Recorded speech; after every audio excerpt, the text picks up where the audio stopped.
Telugu capital భక్తి టీవీకి స్వాగతం, సుస్వాగతం. నేను శ్రీలక్ష్మి. ఈరోజు మనతో ఆధ్యాత్మికవేత్త, విద్యావేత్త డాక్టర్ శ్రీ భట్టిప్రోలు విజయలక్ష్మి గారు ఉన్నారు. విజయలక్ష్మి గారు నమస్కారం అండి. నమస్కారం శ్రీలక్ష్మి గారు. శ్రీకృష్ణుడు చాలా అందంగా ఉంటాడు అనుకుంటాం కదండి. మనకు కనపడే సినిమాల్లో రూపం కానీ, మన చిత్రపటాల్లో రూపంలో కానీ ముగ్ధ మనోహరంగా ఉంటాడు. ఆయన్ని నీలమేఘ శ్యాముడు అంటారు కదండి. అంటే రంగుతో అందంతో సంబంధం లేదంటారా? రంగుకి అందానికి ఎప్పుడు సంబంధం లేదండి. కృష్ణుడు, రాముడు, విష్ణుమూర్తి, ద్రౌపది, వ్యాసుడు వీళ్ళు ఉన్నారే నల్లటి వాళ్ళు. అంటే ఇంకా చాలామంది ఉన్నారు నల్లటి వాళ్ళు, నల్లగా ఉంటారు వీళ్ళు. నలుపులోనే వ్యాసుడు అంటే ఆయన ముని అనుకోండి, ఆయన జడలు అవి పెంచేసుకుని గడ్డాలు పెంచేసుకుని ఆయన అందం గురించి ఇక్కడ మనం మాట్లాడుతారు. ఎందుకంటే ఆయన అందం చూసి ఆవిడ దడుచుకుని కళ్ళు మూసుకుంది కూడా ఒక ఆవిడ. ఆ కథ వదిలేసి వాళ్ళందరూ మాత్రం ఎంత నల్లటి వాళ్ళు అంటే, ఆ ద్రౌపది కోసం మరి ఎంతమంది వచ్చారు అక్కడికి? ఆమె నలిపే అంటారా? మరి కృష్ణ, ఆవిడ పేరే కృష్ణ. అవునండి. ద్రుపదుడు కూతురు కనుక ద్రౌపది పాంచాల రాజు ఉద్భవించింది అన్నారు కదా. అసలు పేరు కృష్ణ. కృష్ణ అసలు పేరు కృష్ణ. ఆవిడ ఆ కృష్ణ మరి నల్లగా ఉంది. ఎందుకు ఆ రూపంలోనే వచ్చిందంటారు? ఆమె యజ్ఞకుండంలోంచి వచ్చిందంటారు కదా. మరి ఆమె రంగును బంగారపు రంగును కూడా తెచ్చుకోవచ్చు కదా. కానీ ఆవిడ సహజమైన, ఆవిడ సాక్షాత్తు అమ్మవారి స్వరూపం, పార్వతీదేవి స్వరూపం అని పేరు. అందుకనే ఆవిడ నారాయణి కనుక నల్లగా పుట్టింది అనమాట. నారాయణుడు నారాయణి వీళ్ళిద్దరు నల్లగా ఉంటారు. అవునవును, ఆ రంగులో పుట్టింది అనమాట ఆవిడ. కృష్ణుడికి సోదరి కదా. అవునండి. ఇక్కడ కృష్ణుడు నీలమేఘ శ్యాముడు అన్నాం. శ్యామ్ అని కృష్ణుడిని పిలిచే సందర్భాలు చాలా ఉంటాయి. శ్యామల వర్ణము. శ్యామల వర్ణాన్ని తెలుగులో మనం చామన ఛాయ అంటాం.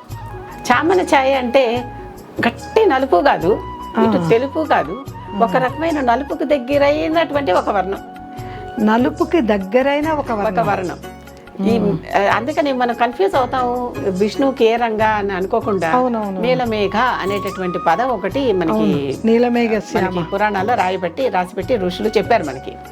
నీలమేఘం అంటే ఏమిటి? అప్పుడే కురవబోయేటటువంటి మేఘం. నల్ల మబ్బులే కురుస్తాయి, తెల్ల మబ్బులు కురవవు.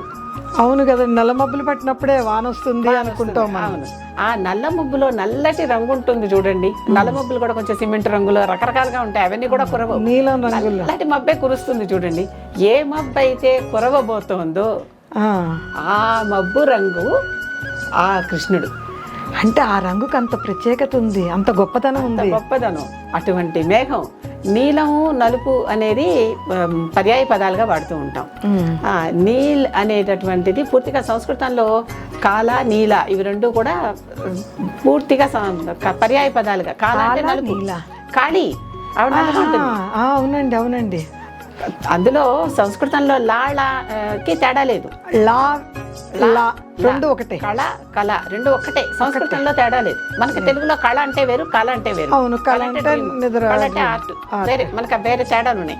ఆర్ట్ లేదా ఫేజ్, చంద్ర కళలు అంటాం కదా అక్కడ ఫేజ్ కనుక అలా వేరు మనకి. కానీ సంస్కృతంలో లాలకి తేడా లేదు.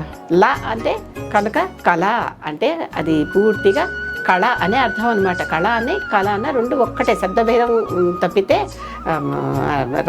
రాసే లెటర్కి కూడా భేదం లేదు. అసలు ఆ లెటరే లేదు అక్కడ. ఇప్పుడు ఒకసారి చూడండి, అటువంటి రంగు అనమాట. ఆ రంగుకి అటు నలుపు కాదు, ఇటు నీలము కాదు, ఇటు ఒక రకమైనటువంటి రంగు. అటువంటి రంగులో పుట్టాడు కనుక రాముణ్ణి చూసి కైకేయి కూడా మోహించి భరతుడిని వాళ్ళ చేతుల్లో పెట్టి రాముడి ఎత్తుకు తిరిగింది.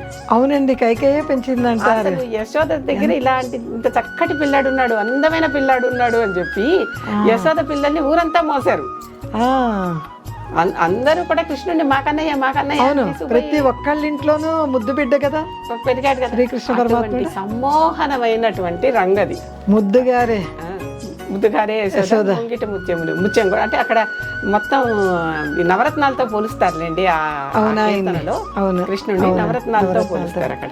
దాంట్లో ప్రతి ఇంటికి ఒక రత్నమే అన్నట్టు ఆయన. అదే అలా అంత చక్కటి మంచి నల్లటి రంగు, ఆ నలుపు కూడా ఒక రకమైన మెరుపు వంటి నలుపు రంగు. మెరుపు వంటి నలుపు రంగు, మేఘం మెరుస్తుందిగా, మెరుస్తుంది కదా. అవును, అటువంటిది ఆ రంగు విష్ణుమూర్తిది. విష్ణుమూర్తి రంగు అంటే నలుపులో ఉన్న నాణ్యం గురించి వివరించారు. విష్ణువు కానీ రాముడు కానీ కృష్ణుడు కానీ వీళ్ళంతా ఒకటే కదండి. ఒకటే కదా, అది సంగతి. అంటే నల్లగా ఉన్నా ఎంతో అందము, మహా అందం. లేకపోతే అందరూ ఎట్లా వెంటబడిపోయారు. అవును కదా, నిజమే కదండి. అది నలుపుగా ఉన్నారని తక్కువ చేస్తాం, చాలా తప్పు, చాలా తప్పు. అందులోనే ఉంది అందం. దాంట్లో అందం తెలియని వాళ్ళు తక్కువ చేస్తారు. తెలియని వాళ్ళకి తెలియదు, తెలిసిన వాళ్ళకి శ్రీకృష్ణ పరమాత్ముడే ఆదర్శం. ఆదర్శం. నలుపు వర్ణం గురించి ఎంత చక్కగా వివరించారండి.